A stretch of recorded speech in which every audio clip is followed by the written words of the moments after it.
এই তেলটা গরম হলো, এবার আমি কালো জিরা, শুকনো লঙ্কা ভাজ, শুকনো লঙ্কাটা ভেজে নে। বেশ একটা সুন্দর একটা অমেজ যে এবার এবার কালো জিরা দিয়ে দে। আমার এই শুকনো লঙ্কার গন্ধ আমি অপূর্ব লাগে। তবে আমি এবার কালো জিরাটা একটু দিলাম, আর দিব কালো জিরা বেশি দিতে হবে না। ব্যাস।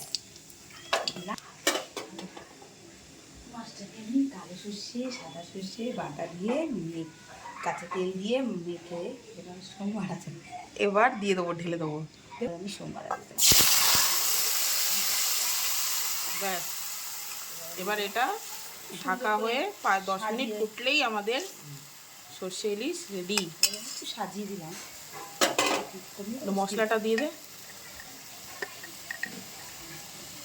খুব দামি মশলা, একটু পাগলা দিত।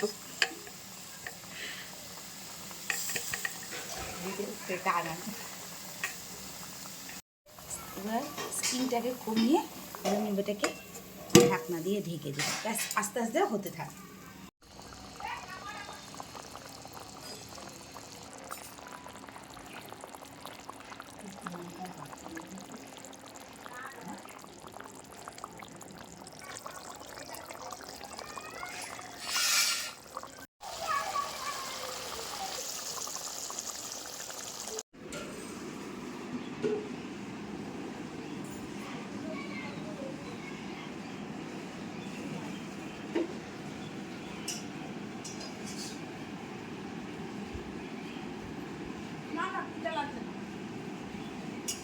হুম, লাগছে না।